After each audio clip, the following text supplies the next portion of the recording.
Shalom saudaraku, kembali lagi berjumpa di Live Study. Sebab orang yang berhenti belajar, berhenti bertumbuh. Mari kita bersatu di dalam doa. Bapa yang baik, kami rindu mendengarkan isi hati Bapa. Biar Bapa yang berbicara kepada kami pribadi lepas pribadi. Dalam nama Tuhan Yesus kami berdoa, amin. Saudaraku, pada kesempatan ini kita akan meneruskan Injil Yohanes pasal yang ke-17 pada bagian ini dari ayat 11 sampai dengan yang terakhir yang ke-26. Ini masih dalam rangka doa Kristus, doa syafaat Kristus untuk murid-muridnya.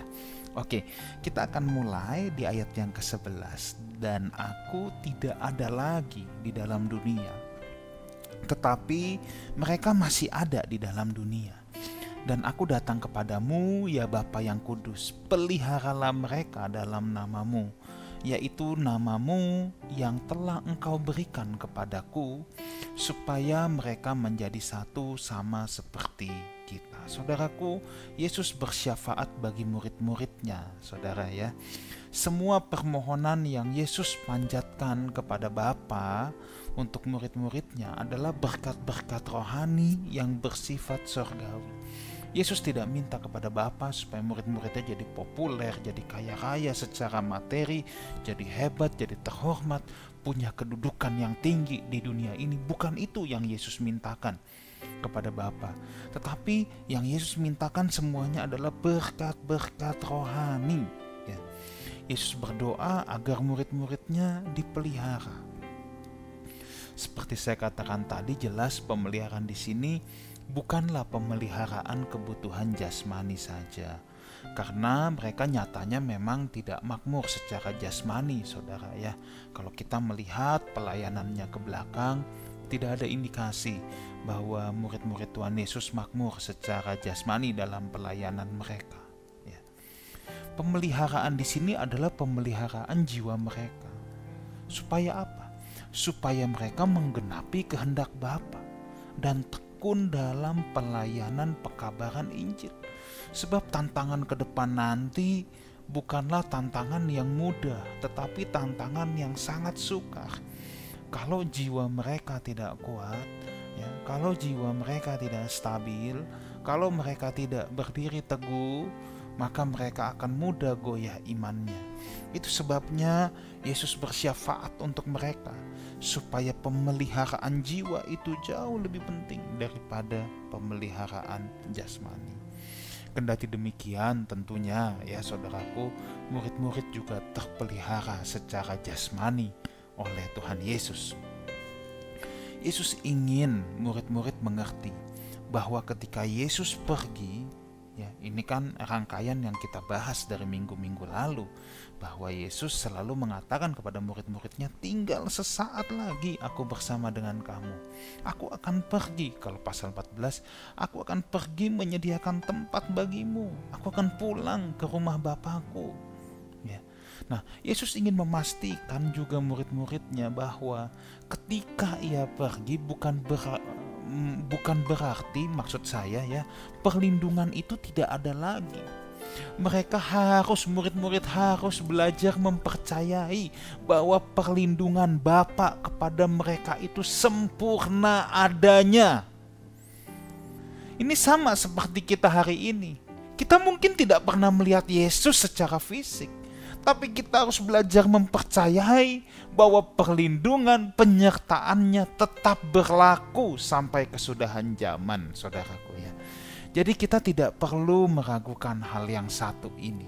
Dan Yesus juga mau murid-muridnya belajar akan hal ini, mempercayai perlindungan Bapa sempurna bagi mereka.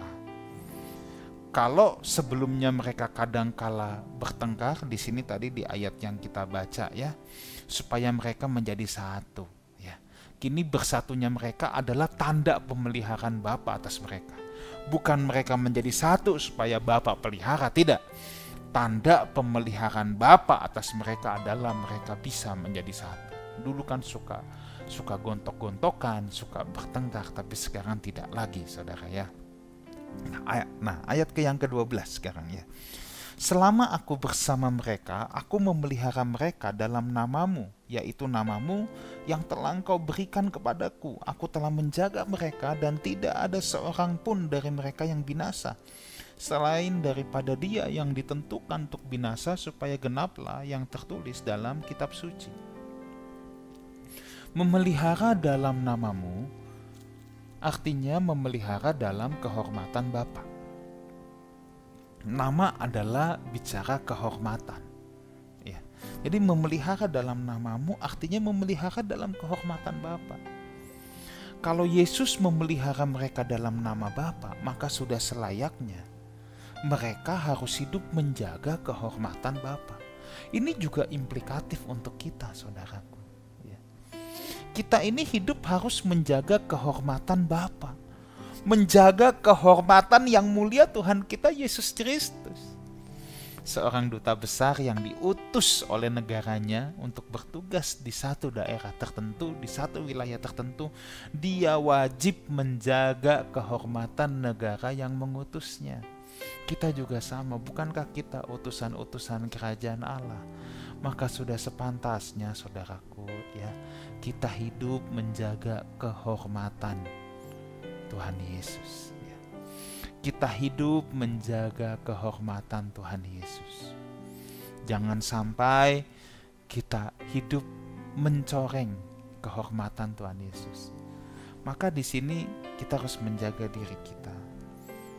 Kalau orang Kristen pergi ke tempat-tempat yang tidak pantas, melakukan sesuatu yang tidak pantas, ini yang selalu harus kita pertimbangkan, saudaraku. Kita menjaga kehormatan Tuhan Yesus. Ya, oke. Dan di sini dikatakan, ya, memang akan ada yang menjual selain daripada dia yang ditentukan binasa. Nah, memang akan ada yang menjual Tuhan Yesus, ya, sebagai nubuatan atau sesuai nubuatan. Tetapi siapa yang menjual? Nah, ini relatif, bukan ketetapan mutlak Tuhan. Jadi saudara jangan berkata Yudas ditetapkan untuk binasa, dia nggak tahu apa-apa, lahir di dunia langsung ditetapkan untuk binasa. Ini bukan ketetapan mutlak. Memang akan ada yang menjual. Kalau bukan Yudas yang menjual, nanti ada orang lain yang akan menjual. Tetapi Yudas dengan karakter bobroknya, ya, yang suka mencuri uang kas, ya, dia memang cinta uang, gila uang, akhirnya dia yang terperangkap dalam hal ini, ya. Dia yang berkhianat dan menjual Yesus, dialah yang binasa, ya. Nah, saya tidak mau membahas panjang lebar tentang predestinasi, tetapi saya mempercayai tidak ada orang yang dilahirkan di dunia ini dirancang untuk binasa. Katakan si A langsung lahir, dia nggak punya pilihan, pokoknya dia langsung binasa. Enggak, saya tidak mempercayai Tuhan yang seperti itu. Pemilihan Tuhan ada, tetapi cara Tuhan memilih itu beda dengan cara manusia memilih. Kita pasti tidak akan bisa menyelami dengan sempurna kebijaksanaan Tuhan dalam memilih hamba-hambanya, dalam memilih manusia. Oke, kita teruskan dulu di ayat yang ke-13. Tetapi sekarang aku datang kepadamu untuk mengatakan semuanya ini, sementara aku masih ada di dalam dunia ini, supaya penuhlah sukacitaku di dalam diri mereka. Saudara, sukacita yang dialami murid-murid ini karena mereka memperoleh pengertian, pewahyuan tentang kebenaran. Itulah yang membuat sukacita mereka penuh, ya. Kalau orang menang undian dapat harta materi banyak, bisa buat seneng, pasti seneng, saudara. Kalau saudara dapat undian menang mobil, saudara juga pasti seneng. Tapi apakah itu bisa membuat sukacita saudara penuh? Percayalah, yang bisa membuat sukacita penuh hanya pribadi Tuhan itu sendiri. Pengenalan akan Tuhan yang bisa membuat sukacita kita penuh. Selain Tuhan dan kerajaannya serta kebenarannya, itu hanya bisa membuat kita senang sesaat, ya, senang sesaat. Percayalah, saudara baru beli barang bagus, baru punya mobil baru, rumah baru, seneng gak? Seneng. Senengnya berapa lama? Sesaat, saudara, ya. Itu tinggal tunggu waktu tergerus. Tapi kalau saudara berjumpa dengan Tuhan, dengar baik ini, sukacita kita penuh, bukan hanya senang sesaat. Oke, ayat 14-16. Aku telah memberikan firman-Mu kepada mereka dan dunia membenci mereka, karena mereka bukan dari dunia, sama seperti aku bukan dari dunia. Ayat 15, aku tidak meminta supaya engkau memanggil mereka dari dunia, tetapi supaya engkau melindungi mereka daripada yang jahat. Mereka bukan dari dunia, sama seperti aku bukan dari dunia. Ya, itu ayat 14 sampai 16. Saudara, seperti di pasal-pasal sebelumnya ya, bahwa dunia itu membenci Yesus. Memang saudara, dunia itu membenci Yesus. Dunia ini punya sistem, ya, sistem kedagingan. Yesus membawa sebuah sistem juga, sistem kerajaan. Nah, kedua sistem ini bertentangan, ya. Yesus sistem kerajaan, sistem kehambaan, dunia sistem kedagingan, sistem keakuan. Itulah sebabnya dunia pasti membenci murid-murid yang mengenakan sistem kerajaan yang dibawa oleh Tuhan Yesus. Dan di sini saudara lihat, aku tidak meminta supaya engkau mengambil mereka dari dunia ini. Artinya apa?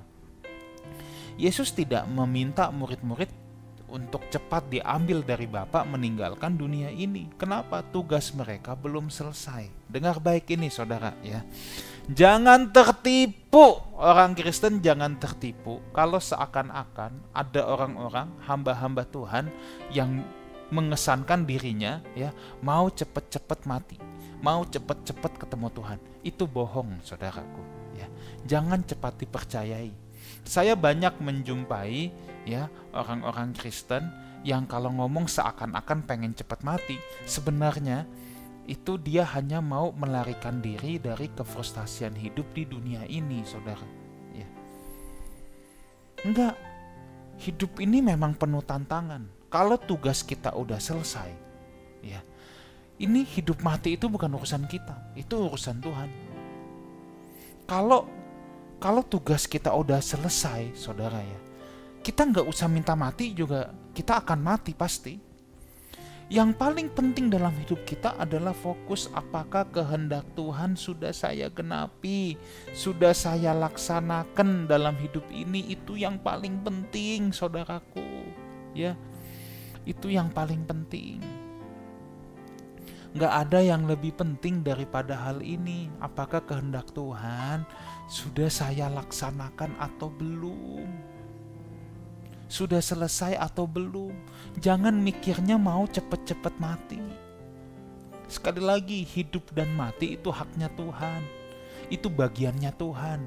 Bagiannya kita adalah memastikan kalau Tuhan masih berikan kita nafas hidup, kita harus menyelesaikan kehendak Dia. Ya, jangan sampai kedengarannya rohani, aku mau cepet pulang ke rumah Bapa. Lah, ya udah selesai belum tugasnya? Udah siap belum? Dan ini tidak sedikit, karena di dunia ini kalah bersaing, hidupnya frustasi, hidupnya berantakan, ya. Terus pengen berdalih, saudaraku. Terus pengen berdalih, kedengarannya rohani, tapi padahal rohana. Gak ada rohaninya dikit pun, hanya kedengarannya doang rohani. Jadi ingat, kalau orang dengar mau cepat meninggalkan dunia ini, itu belum tentu rohani. Justru Tuhan bilang, aku tidak meminta Bapa untuk mengambil mereka dari dunia ini. Selesaikan dulu tugasnya, itu yang lebih penting ya. Oke, Yohanes 17 ayat 17. Kuduskan mereka dalam kebenaran, firman-Mu adalah kebenaran. Saudara, sekali lagi, firman itu punya kuasa untuk menyucikan. Firman itu punya kuasa untuk menyucikan. Darah Kristus membeli kita, menebus kita sekali untuk selamanya. Tetapi setelah ditebus, ya, untuk menjadi manusia baru, kita harus disucikan setiap hari. Disucikannya pakai apa? Pakai firman. Kenapa? Karena firman yang akan menyucikan cara berpikir kita. Itulah yang disebut pembaharuan budi. Apa yang kita lakukan dalam hidup ini itu adalah manifestasi dari bagaimana cara kita berpikir. Maka tugas firman itu yang paling pertama-tama adalah melakukan pembaharuan budi dalam kehidupan kita, sehingga cara berpikir kita terus disinkronisasi dengan cara berpikir Tuhan. Lewat itu kita disucikan. Firman Kristus itu menyucikan, makanya orang percaya harus mencintai kebenaran. Orang percaya harus mencintai firman, ya. Sebab firman yang akan menyucikan kita. Pikiran kita ini keruh, saudara. Ketika kita terima Tuhan Yesus Kristus sebagai Tuhan dan Juru Selamat, kita nggak otomatis langsung jadi rohani. Yang dibeli status kita. Tetapi cara berpikir yang lama itu harus diubah. Ini seumpama gini, saudara. Ya. Tuhan membawa bangsa Israel keluar dari Mesir. Nah, ini nih ditebus dari jadi budak dibawa keluar. Tapi untuk mengeluarkan Mesir dari hati orang Israel itu nggak bisa langsung, penebusan bisa langsung. Tapi untuk mengeluarkan Mesir dari hati orang Israel itu perlu diproses lewat padang gurun selama 40 tahun. Nah, orang percaya juga sama. Ketika kita menerima Tuhan Yesus sebagai Tuhan dan Juru Selamat, kita dibeli dari perbudakan dosa. Status kita diganti dari anak-anak kegelapan menjadi anak-anak terang. Tetapi selanjutnya kebenaran harus mengeluarkan kegelapan dari hati kita. Makanya di sini dikatakan kuduskan mereka dalam kebenaran. Firman-Mu adalah kebenaran. Ya. Jadi kalau saudara menyaksikan acara ini belajar kebenaran, sungguh luar biasa. Sebab tanpa saudara sadari, itu kita lagi kayak dicuci, saudara. Dicuci dengan kebenaran firman Tuhan. Ya.